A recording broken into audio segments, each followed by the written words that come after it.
여러분 지난 한 주 동안 안녕하셨습니까? 저는 보고 싶었는데 여러분들도 보고 싶으셨습니까? 네, 우리 반가운 얼굴로 우리 모든 성도들께서 한자리에 모여서 하나님께 예배드리는 특별한 안식일 참여한 모든 분들께 하나님 준비하신 모든 축복들을 받는 아름다운 시간 되기를 바랍니다. 헤세드 찬양대회의 귀한 특찬 감사드립니다. 오늘은 전 세계적으로 저희 교단이 세계 여성 전도 강주의 안식일로 보내고 있는데, 제가 특별한 순서는 준비 못했지만 우리 여성 어머니들로 준비된 헤세드 특창이 있어서 그래도 오늘 특별한 안식일이 된 것이라고 생각됩니다. 감사를 드립니다. 다음에 언제 하십니까? 조금 더워졌습니다. 여름 동안 식욕과 의욕을 잃지 않고 모든 분들이 건강하게 지내시기를 기도합니다. 더워지면 식당에서 점심 식사 봉사를 하는 분들이 피지땀을 흘리고 힘들어 하십니다. 저희 교회는 매주 10개 조가 나눠져서 식사를 준비하고 있습니다. 감사한 것은 우리가 예배를 마치고 먹게 되는 점심이 준비하는 분들의 기도로 준비된다는 것입니다.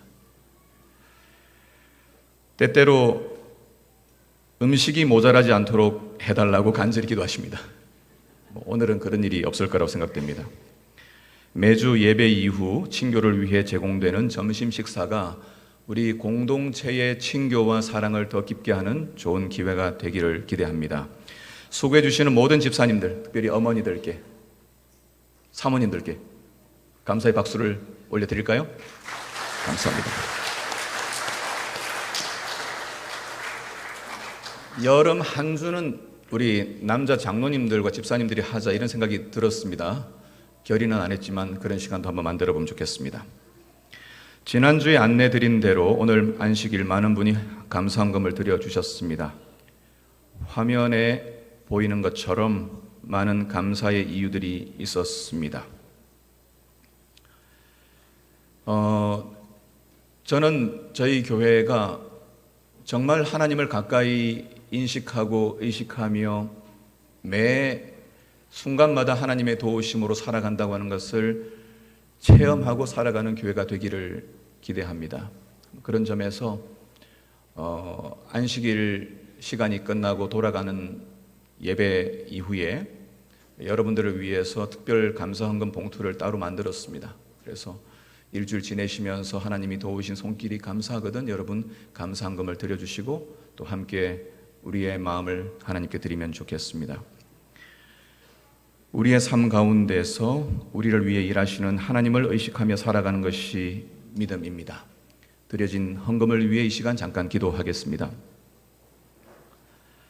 아버지 하나님, 빈손으로 이 세상에 온 저희들이지만 저희들에게 이만큼 축복해 주셔서 감사합니다. 우리 생애 굽이굽이 지켜주셔서 부조리 하고 이해되지 않는 세계 속에서도 하나님의 인도해 주심을 볼 수 있는 믿음의 눈을 주셔서 감사합니다. 늘 주님께 감사하며 찬양하며 기도하며 살아가는 저희 되게 하옵소서. 기쁠 때나 슬플 때나 힘들 때나 환호할 때나 언제나 주님의 사랑을 기억하게 하옵소서. 모든 감사 예물을 드린 손들을 축복하시고 더 많이 드리고 주님을 더 많이 사랑하게 하옵시기를 예수 그리스도 이름으로 간절히 기도드립니다. 아멘. 여러분 테니스를 좋아하십니까? 여름이 지나면 제가 좀 얼굴이 까매집니다. 지난주에 테니스 그랜드슬램 대회 중 하나인 롤랑 가로스 대회가 종료되었습니다. 세계 랭킹 1위인 야닉 시너라고 하는 젊은 친구와 2위인 카를로스 알카라스의 결승전 경기가 있었습니다. 한 지인이 새벽에 진행된 이 경기를 보느라 밤잠을 설쳤다고 하였습니다.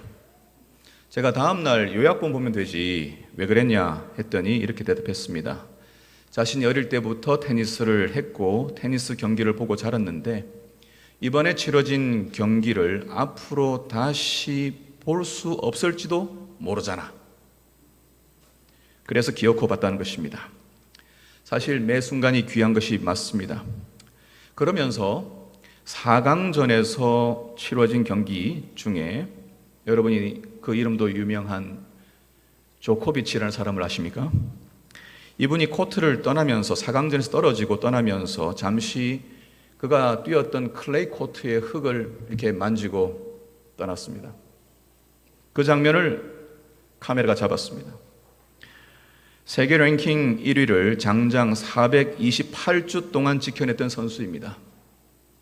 이제는 나이가 들어서 젊은 20대 신인들에게 왕자를 내어주며 내년에 이 코트에 다시 설 수 없을지도 모르기 때문에 코트를 떠나면서 흙을 만진 것이죠. 우리 모두가 자신의 코트에서 떠날 때가 있을 것입니다. 그것이 은퇴든지 아니면 어떤 특별한 일이든지, 그때는 우리도 자신이 딛고 있는 땅을 한번 만져보고 내가 여기에 다시 설 수 있을까 생각하지 않겠습니까? 한 주 한 주가 참으로 소중한 시간들입니다. 우리가 살아가는 삶 매우 신비합니다. 날은 어두워지면 불빛은 영롱해집니다. 인생은 짧지만 동시에 깊은 향기를 지니고 있습니다. 우리 대학 모든 교회 성도님들께서 한 분 한 분이 이 아름다운 삶을 잘 살아내기를 기도하고 응원하겠습니다. 여러분, 옆에 있는 분들과 서로 인사합시다. 이렇게 가족들에게 또 친구들에게 말씀해 주십시오. 당신의 삶을 응원합니다. 예. 당신의 삶을 응원합니다. 예. 감사합니다. 오늘 말씀의 제목은 삶의 여백을 사랑하라 라고 하는 제목으로 말씀을 드리겠습니다. 먼저 하나님 말씀 읽겠습니다. 고린도후서 12장 7절로 10절의 말씀을 제가 읽겠습니다. 여러 계시를 받은 것이 지극히 크므로 너무 자만하지 않게 하시려고 내 육체의 가시 곧 사탄의 사자를 주셨으니 이는 나를 쳐서 너무 자만하지 않게 하려 하심이라. 이것이 내게서 떠나가게 하기 위하여 내가 3번 주께 간구하였더니 나에게 이르시기를 내 은혜가 내게 족하도다. 이는 내 능력이 약한 데서 온전하여 짐이라 하신지라. 그러므로 도리어 크게 기뻐함으로 나의 여러 약한 것들에 대하여 자랑하리니 이는 그리스도의 능력이 내게 머물게 하려 함이라. 10절. 그러므로 내가 그리스도를 위하여 약한 것들과 능욕과 궁핍과 박해와 곤고를 기뻐하노니 이는 내가 약한 그때에 강함이라. 아멘. 오늘 말씀은 가장 이상적인 그리스도의 삶의 모습은 완벽한 삶이 아니라 조금 모자란 삶이며 여백이 있는 삶이라는 주제를 말씀드리겠습니다. 이 세계는 완벽히 작동하는 기계들을 만들기 위해 일하고 있습니다. 절대 고장이 나지 않고 오류를 일으키지 않는 기계가 나오면 사업에 성공할 수 있습니다. 하지만 인간은 기계와 같이 덩달아 완벽해지기 위해 살아서는 안 됩니다. 우리의 삶에 여백이 있어야만 합니다. 우리의 삶에 조금 모자란 부분이 있어야 합니다. 우리의 삶에 결핍과 부족함이 있어야 합니다. 우리의 삶에 약점이 있어야 합니다. 그래야만 하나님이 채울 수 있는 공간이 생깁니다. 완벽한 삶, 무결점의 삶을 추구하게 되면 하나님이 일할 수 없게 되어 있습니다. 우리의 약함이 하나님을 구하는 기회가 되고 하나님이 일할 수 있는 여건이 된다는 사실을 다시 강조해서 말씀을 드리겠습니다. 여러분, 정조대왕을 잘 아십니까? 조선시대 정조대왕은 여러 면에서 탁월한 지도자로 현재 평가받고 있습니다. 사도세자의 아들로 태어나 아버지의 죽음을 목도했던 정조는 부지런한 독서가로 알려졌습니다. 그는 시간을 정해 책을 읽는 일을 가장 중요한 우선순위로 삼았던 지도자입니다. 동시에 그는 체력 단련에도 힘을 쏟았습니다. 정조는 활쏘기를 매우 중요한 체력 단련 수단으로 삼았습니다. 신하들과 함께 활쏘기 대회를 자주 열었고 승자에게 왕이 주는 하사품으로 격려하기도 했습니다. 정조는 정말 활을 잘 쏘았다고 합니다. 그가 50발의 화살을 쏘면 50발 전체를 명중시킬 수 있는 능력이 있었습니다. 그런데 정조는 수련하면서 하나의 습관을 가지고 있었는데 49발의 화살을 쏘고 나면 마지막 한 발을 허공에 쏘아버렸습니다. 다 맞출 수 있지만 한 발을 허공에 쏘므로 그의 활쏘기 훈련의 과제와 여지를 남긴 것입니다. 무결점 완벽한 활쏘기를 의도적으로 회피한 것입니다. 완벽한 삶을 추구했으나 그의 삶에는 여백이 있어야 함을 아는 사람이었습니다. 정조는 그의 지도력에 있어서 머리를 숙이는 겸손과 겸양이 삶에서 매우 중요한 덕목임을 알았다고 평가되고 있습니다. 오늘 우리가 읽었던 바울은 자신이 과거 얼마나 탁월하고 완벽한 교육을 받았던 사람인지를 여러 번 성경에서 언급한 적이 있습니다. 사도행전 22장 3절에서 이방 선교를 하다가 예루살렘으로 돌아온 바울이 자신의 정통성을 의심하는 유대인들 신자들 앞에서 이렇게 자신을 소개합니다. 나는 유대인으로 길리기아 다소에서 났고 이 성에서 자라 가말리엘의 문화에서 우리 조상들의 율법에 엄한 교훈을 받았고 오늘 너희 모든 사람처럼 하나님께 대하여 열심히 있는 자라.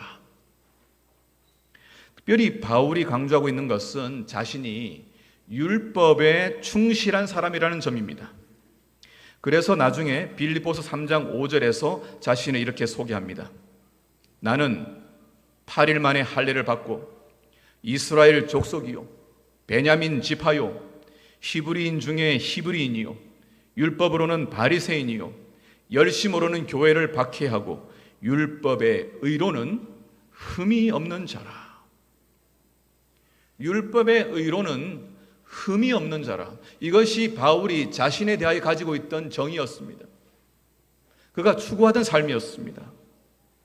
그 자신이 유대인들 앞에서 조금도 모자랄 것이 없는 열성적인 율법 준수자라는 것을 밝히는 바울입니다. 그것은 과거의 바울이었습니다. 하지만 지금의 바울이 향하고 있는 삶의 방향은 유대인들이 추구하던 완벽과 완전의 방향과는 전혀 다른 방향이었습니다. 빌립보서 3장 7절에서 그런 강한 접속사 그러나를 사용하여 이렇게 이야기합니다. 과거에 내가 그랬다. 그러나 무엇이든지 내게 유익하던 것을 내가 그리스도를 위하여 다 해로 여길 뿐더러 자랑으로 여기던 모든 것을 유익한 것이 아니라 해로운 것으로 본다는 것입니다. 갖고 싶었지만 좋은 것이지만 포기했다는 정도가 아닙니다. 아예 붙잡고 있던 율법에 대한 충성심과 완벽한 태도가 아예 해로운 것이라고 고백합니다. 그리고 그 다음 절인 8절에서는 아예 예수 그리스도 외에는 다 아시는 것처럼 배설물이라고 고백합니다. 바울이 발견한 새로운 삶, 새로운 피조물로 살아가는 삶은 이 세계가 추구하는 삶의 방향과 모습과는 전혀 다른 것이었습니다. 이 태도는 우리 그리스도인들이 마땅히 견지해야 할 정신이라는 점을 우리는 이 시간 다시 기억해야 할 필요가 있겠습니다. 우리는 성장하면서 약한 모습을 보이지 말라고 그렇게 배우며 자랐습니다. 그런가요? 특별히 남자들은 눈물을 아무 때나 보이지 마라. 태어나서 딱 3번만 울어라. 태어날 때, 그리고 부모님이 돌아가셨을 때, 마지막 한 번은 뭐죠? 나라를 잃었을 때. 대단하지 않습니까? 남자라면 한 3번 정도 우는 겁니다. 저는 제가 제일 흐느끼게 울었던 것은 결혼하고 난 다음에 군대를 가서 논산훈련소 훈련을 받고 왜 하필 또 가족은 오라 그럽니까? 사람 모습이 아닌 모습으로 가족들을 만나는 그 시간은 제가 감당할 수 없는 서러움에 북받친 눈물을 흘려본 기억이 있습니다. 남성다움이라는 것은 울지 않는 것이다. 자신의 감정을 숨기고 약한 모습 보이지 말라는 것입니다. 이러한 태도는 미국식 개척 정신과 함께 현대 세계 속에서 일반화되었습니다. 센 척하는 것을 남자들이 배워야 했습니다. 우리 어린이들도 학교에서 친구들 앞에서 좀 센 척 해보셨습니까? 뭐라도 어떤 분야에서라도 센 척 해야 되기 때문에 아이들은 이상한 짓들을 할 때가 있습니다. 마초 정신이라고 하는 것입니다. 스페인어로 마초는 수컷이나 남성을 의미하죠. 남성다움을 강조하면서 거칠고 우월한 태도로 여성이나 약자를 괴롭히고 무시하고 대화보다는 폭력이나 강압적인 태도로 문제를 해결하는 사람들입니다. 현대에도 이런 마초를 언급하는 또 다른 단어들이 사용되고 있습니다. 제가 모아보니까 이런 것들이에요. tough guy, 이건 좀 오래됐습니다. 짐승남, 육식남, 상남자, 이런 단어들을 붙여주면 남자들이 좀 좋아하는 것 같아요. 이런 단어들이 우리에게 익숙해집니다. 그런데 이런 태도들은 남자에게만 요청되지 않습니다. 86 아시안게임과 88 서울올림픽을 앞둔 시점에 만화 잡지 보물섬에 연재된 만화가 있는데 달려라 하니입니다. 들어보신 분? 아는 분들이 계세요. 아마 여기 어른들은 그 만화 영화를 보는 어린이들 잡아가지고 혼내느라고 TV는 마귀 상자라고 보지 못하게 쓸 수 있는데 모를지 모르겠습니다. 제가 꿈나무 88학번인데 저와 비슷한 친구들이 이 달려라 하니와 함께 성장했습니다. 첫 주제곡이 나오는 배경은 당시 성장과 성공의 아이콘인 63빌딩이 나옵니다. 첫 장면부터 중학생 한이는 숨차게 달립니다. 엄마가 보고 싶으면 달리는 한이, 이 세상 끝까지 달리는 한이. OST 가사는 당시의 시대 정신을 반영하고 있습니다. 가사가 이렇습니다. 슬픈 모습 보이는 게 정말 싫어. 약해지니까. 외로워 눈물 나면 달릴 거야. 바람처럼. 나 있잖아. 내 별명 악바리가 마음에 들어. 그래야 이기지. 모두 제치고 달릴 거야. 엄마 품으로. 달려라. 달려라. 그 다음에 하면 노래 달 같죠? 달려라 하니. 이 세상 끝까지 달려라 하니. 달려라 하니보다 앞서 방영된 애니메이션이 있습니다. 캔디입니다. 1977년에 처음 방영되었고 1983년에 들장미 소녀 캔디로 재방영되었습니다. 이 방송 보고 성장하신 분 손 들어보세요. 이 만화의 주제가 기억나십니까? 한번 같이 부를까요? 제가 옛날에 아픈 상처가 있어가지고 외로워도 슬퍼도 나는 안 울어. 참고 또 참지 울긴 왜 울어. 웃으면서 달려보자 푸른 하늘 바라보며 노래하자. 내 이름은 캔디. 나 혼자 있으면 어쩐지 쓸쓸해지지만 그럴 땐 얘기를 나누자. 누구하고? 거울 속에 나하고. 웃어라 들장미 소녀야. 울면 바보야. 캔디야. 울 일이 있어도 속으로 삼키고 사람과 대화하기보다는 자신 거울과 대화하는 캔디입니다. 여성들에게도 강요된 마초 정신입니다. 강해야 살아남는다는 것이죠. 그래서 어떤 사람들은 신앙을 이렇게 소개하는 경우가 있습니다. 입 꽉 깨물고 십자가를 붙들고 어떤 어려운 일이 있어도 울지 말고 강한 모습을 보여줘야 돼. 그것이 신앙이야. 그런데 삶이라고 하는 것은 그렇지 못합니다. 산업혁명 이후 펼쳐진 세계는 급속도로 냉각되었습니다. 21세기 리더십이라는 책을 쓴 조셉 로스트라는 사람이 있습니다. 제가 그 책으로 공부를 하고 왔습니다.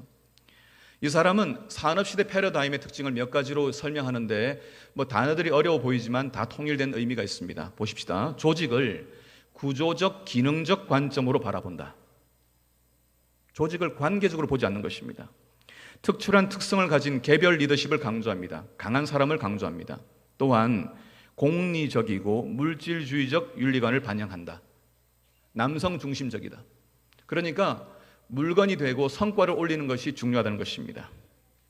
일만 만들면 윤리든 도덕이든 상관하지 않는 것입니다. 그리고 차가운 이성, 기술, 관료성, 선적, 나열, 순서대로 가는 로직, 물량, 과학적 언어들과 방법론으로 특징된다고 말했습니다. 남성다움을 강조하는 것입니다. 한마디로 공장식 세계관입니다. 투입하면 산출이 나와야 하는 계산법에 의해 조직을 보기 때문에 여기에는 눈물도 피도 없어집니다. 그리고 어떤 사람이 인정받느냐? 성과를 내는 사람, 꽝 잡는 게 매다라고 하는 식의 이 평가가 보편화되는 것입니다. 이런 사회를 미국의 사회학자인 조지 리처는 오늘날 우리 사회가 맥도날드 사회가 되고 있다 그렇게 말했습니다.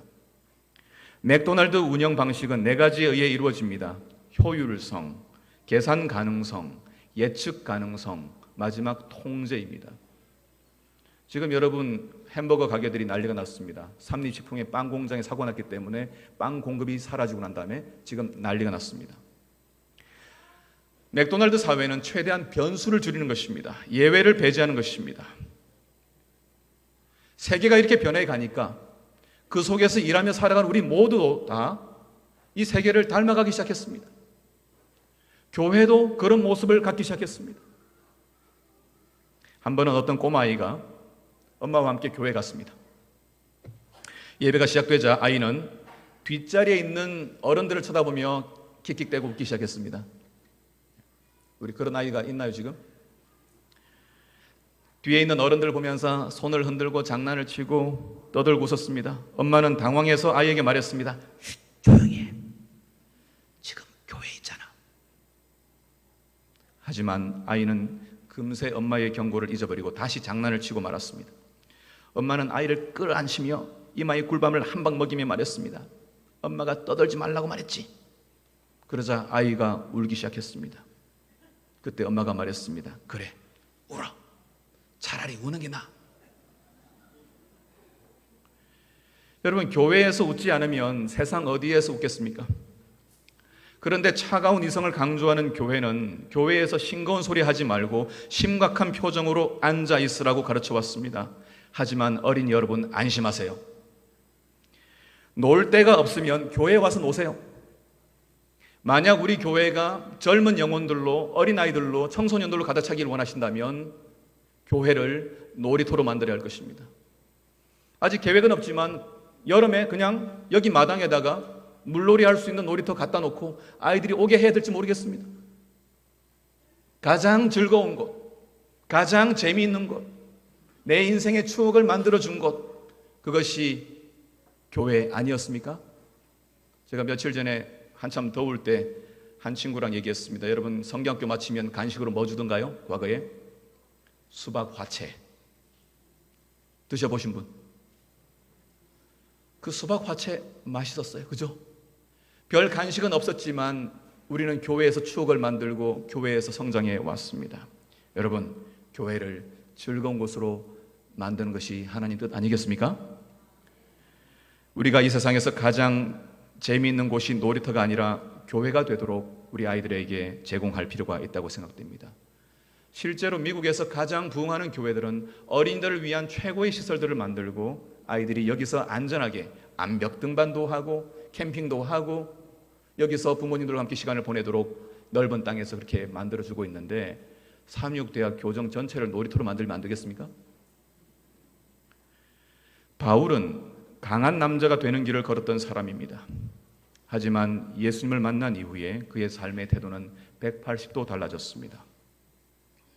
바울은 오늘 우리가 읽었던 본문에서 바울이 강조하고 있는 바를 발견합니다. 바울은 다메섹에서 예수님을 만난 이후에 시력이 나빠졌습니다. 갈라디아서 6장 11절에서 이렇게 말합니다. 내 손으로 너희에게 이렇게 큰 글자로 쓴 것을 보라. 어떤 사람은 그의 서툰 필기 능력이 다메섹에서 예수님을 만난 이후에 얻어진 눈의 결함이라고 주장하기도 하고, 어떤 사람은 고문으로 인해서 그의 손이 영구적으로 망가졌기 때문이라고 말하는 사람도 있습니다. 바울은 온전치 못한 건강 상태를 가지고 있었습니다. 그가 가진 육체의 가시를 제거해 주시도록 여러 번 하나님께 간구하고 기도했지만 그에게 돌아온 응답은 내 은혜가 내게 족하도다. 그의 육체적 불편함은 생활에 어려움을 주었지만 바울의 고백은 특별했습니다. 나는 나의 약한 것들을 자랑하리라. 그리고 나서 내가 약할 때 강함이니라.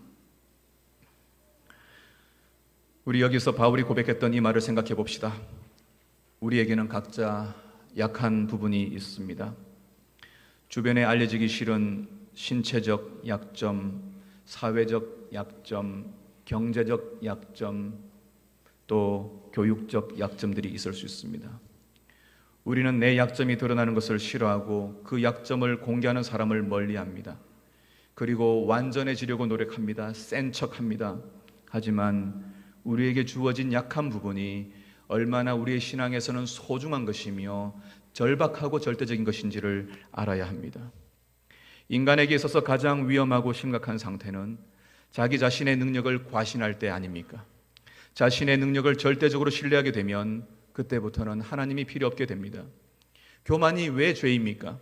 교만한 사람에게는 하나님이 거할 공간이 없어지기 때문입니다. 바벨론 도성에서 느부갓네살 대왕이 자신이 만든 성을 보고 자만했습니다. 부족함이 없다고 생각했습니다. 그때가 사람이 겪는 가장 위험한 순간이었습니다. 오늘 제가 예화를 준비했는데 마침 오만규 목사님께서 오셨습니다. 제가 학창시절에 오만규 목사님께서 자주 들려주셨던 이야기가 있습니다. 이 어른 한 번으로 끝나지 않죠. 이야기 여러 번 반복하십니다. 거의 제가 다 외웠습니다.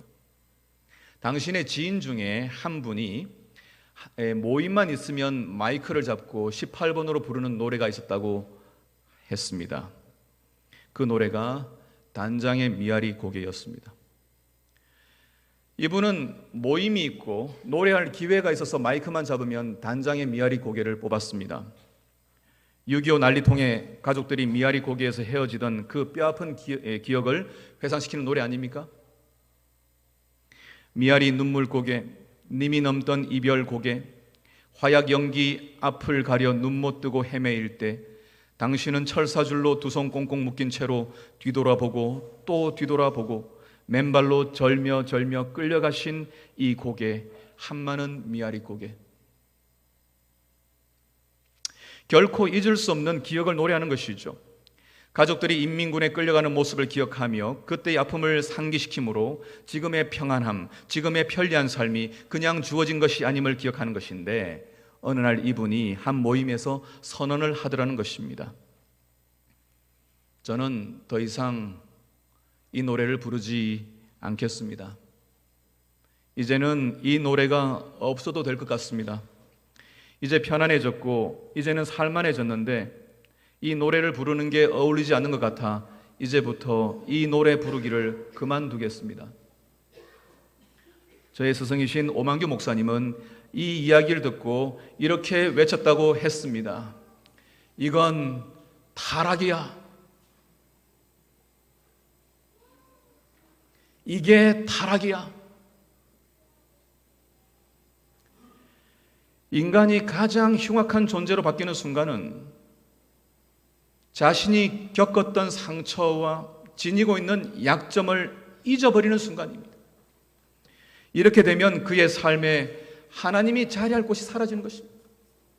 그러니까 어쩌면 우리가 가지고 있는 약점과 모자람과 실패의 경험들은 하나님이 우리의 삶 속에서 일할 수 있는 소중한 기회들 아니겠습니까? 우리 가운데 지금도 심각한 상태에서 질병으로 고민하며 하나님을 붙드는 분이 계십니다. 육체의 연약함을 가진 것에 대하여 하나님께 감사합시다.